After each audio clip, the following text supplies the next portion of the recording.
Ladies and gentlemen, I just finished watching Dexter Original Sin, and this one took me long enough. I know it's been quite some time since I said I started watching it and got this out, but I finally finished watching it, and the reason it took me so long, I'm going to be completely upfront about this, is I honestly had a very, very tough time getting through the first, I'd say, 4 episodes of the show. I will say, it got progressively better. This was one of those shows that the beginning few episodes started off in a way I didn't like and ended in a much better place. Frankly, if I didn't know I was planning this video and already committed to talking about it, it would have been one that I would have probably put off a bit longer, and had I not had this channel or something like that, I may not have even finished. But that would have been a real shame, to be completely honest, because honestly, it was pretty good, especially by the end. Over time, it got better, and there's a lot to attribute to that. There's a lot to attribute to both the pros and the cons of that to make up for what it was. So I'm going to try my best to dive into those in this video. I have a lot of pros, have a lot of cons, have some things that I didn't really like, but it doesn't really matter either. So I think I'm going to start with the pros and go from there. One of the first ones, and I think this is the most obvious one, is that it feels really good to be back in Miami Homicide. Even if it's not with our cast of characters, that environment is just so ingrained in Dexter culture that it being somewhere like in Iron Lake, like it was for season 9 or New Blood, as you know, it didn't feel right. It didn't feel like Dexter, even though it worked. It's still just good to see this story set where it belongs to be set. Miami is the home for this, and it just works. So that's definitely a big pro. Another big pro to me is that we got to see, obviously, the development of Dexter through the eyes of him being young. Obviously, that is the premise of the story, so there's not much like crazy or mind-blowing about that as a premise. It's just, it is great to see. But another thing that I also really liked is that this wasn't just about Dexter.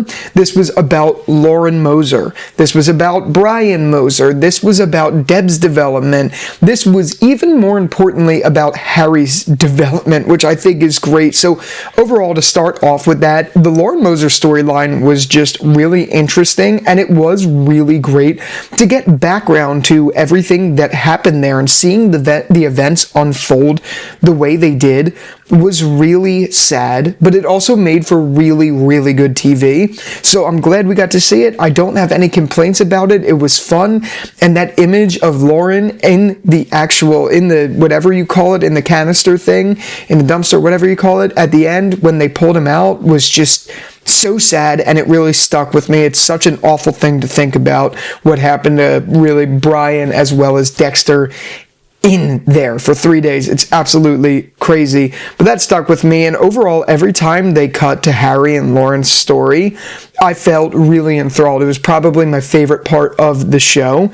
Just seeing those flashbacks and seeing what you obviously know it leads to was just something really special to me, and something that I definitely really appreciated as well. Now, the next thing that I think is a pro, but it's just as equally a con, is Aaron Spencer as the villain. It was definitely really fun to watch him, for sure. Like, I'm not going to pretend it wasn't. It was fun to watch him, and it was fun to see where that story went. We're going to save the cons of that for later, because there are 100% cons of that. So I'll just leave it at surface level. It was fun to see. It was interesting that there was a sergeant who actually turned out to be a killer. That was something cool.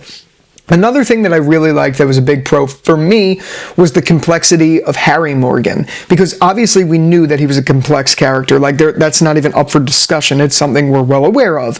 But seeing it play out and learning more about him, especially the fact that they kind of retconned Evelyn Vogel this season, because a lot of the flaws and a lot of the reason for Dexter being the way he was, obviously, was from Harry. But what we get here is interesting. We learned that Harry was a really bad father and had another kid before Deb and Dexter, and that he essentially killed the kid accidentally, of course, by not being there for him. And then you get all the complexities of him cheating and the affair with Lauren Moser and the other people that he's, worked with in the past and things like that. And it just makes you realize he's kind of a piece of shit, but you also understand him too, and you understand that he's trying to do the right thing. It really is, that's, I think, one of the best things about Dexter overall, is you get that moral ambiguity of, well, technically, Dexter's doing a good thing, but also in the same vein, he's doing a terrible thing by being a serial killer. So it's like that weird mix of both, and Harry serves this interesting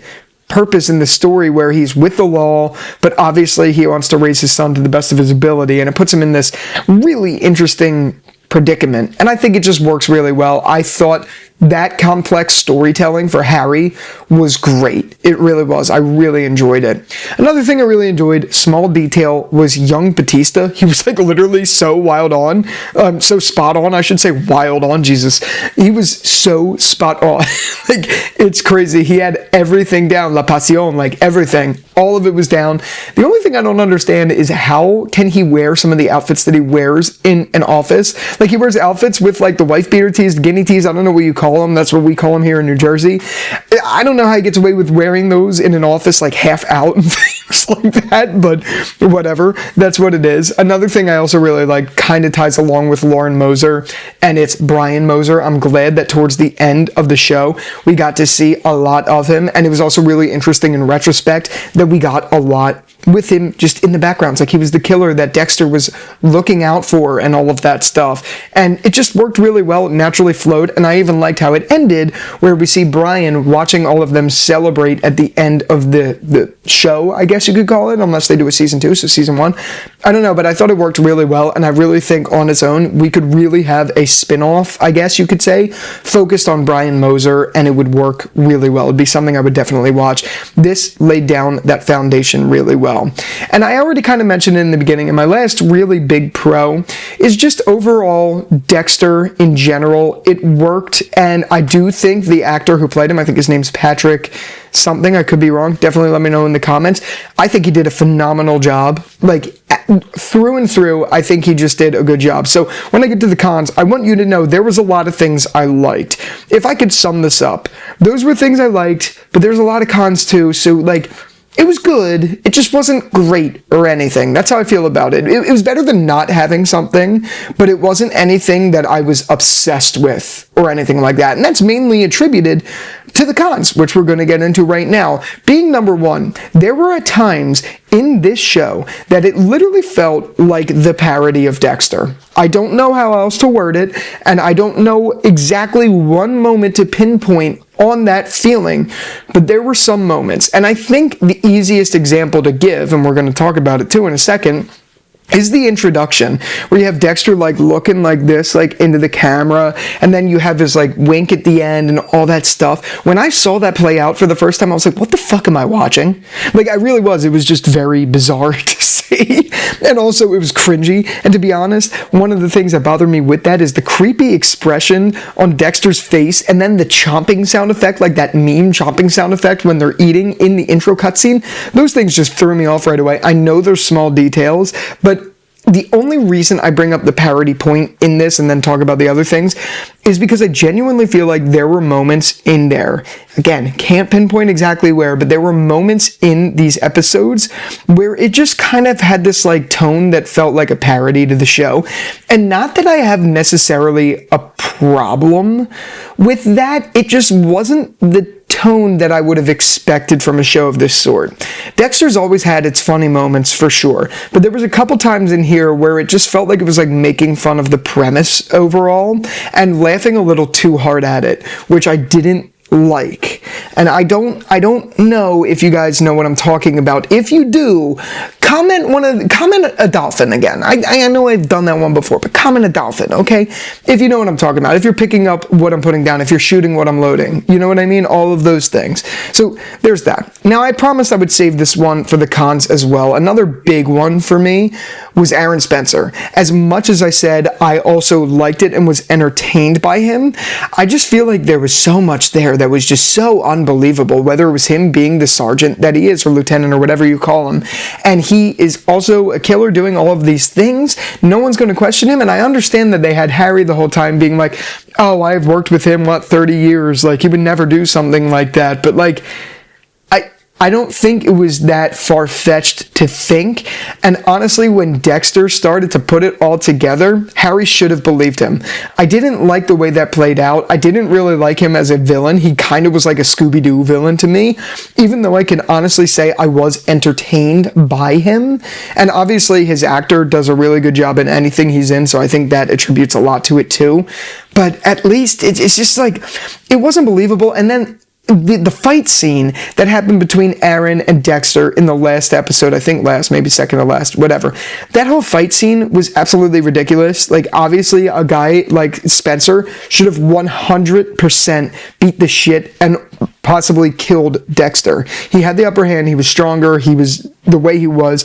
Dexter was new at his game and all of that stuff, and it made no sense to me at all that Dexter got that upper hand, and let alone when he got that upper hand, he then tries to save the kid by doing that like crazy breath work that he did to go under the water and save all. It just didn't.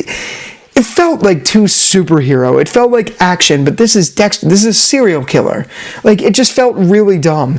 And I think that's the only way I could describe the cons the most. I know I've only given like 2 examples, but those 2 examples felt really fucking strong, and the show just seems to like insist on itself. I don't know how else to put it. I can't say I enjoyed it because of those cons. Like, the things that held it back for me, which I'm really struggling to put in words, were something that just gave cringe to me. Not that it was all bad, because it just wasn't. It just gave a lot of cringe in the areas that I thought it could have done better. I loved that Michael C. Hall was narrating this. I even loved the young actor who played Dexter. I loved the one who played Deb. I loved the one who played Harry. I think they all did a really good job. And I know this is a horrible side note, by the way, but as I'm thinking about it, Harry's recast was strikingly different. Not that I usually have a problem with this. This is like in the category of things that I don't like that don't really matter. But Harry, the character, looks so different than the original and sounds so different than the original. And I don't know about you, but it kind of bothered me. His skin is tight as fuck. That's a weird OCD thing of mine. His skin was tight. Obviously, there's nothing you can do about that. I just had to say that. I know that's stupid. We're going to get back to the real things now. But I don't know. Overall, I just kind of feel like this show, yes, fun, but it insisted on itself like a little too much in a way that threw me off, that I'm struggling to put into words. It wasn't a fault of the actors. It was definitely a fault of the writing, but I don't know how to pinpoint where. Again, my take is that it's better than nothing. It was fun to watch, but like, it wasn't anything special. It was pretty good. That's the only way I could put it. It was pretty good. I'd love to hear from you guys what your thoughts were on Original Sin. I'm sure there's a lot in there that I missed in this review. I'm just trying to brain dump here, and this is what I brain dumped. This is what pooped out, okay? So yeah, definitely let me know your thoughts down in the comments. And be sure, if you don't mind checking out the channel, you can become a member. We will do member shoutouts, exclusive things, and all of that. Look forward to seeing that there. It'll be linked in the description. Feel free to start a healthy conversation down there. All of that. With all that out of the way, thank you again so much for watching this video. Until the next one, I'll talk to you later. Peace out.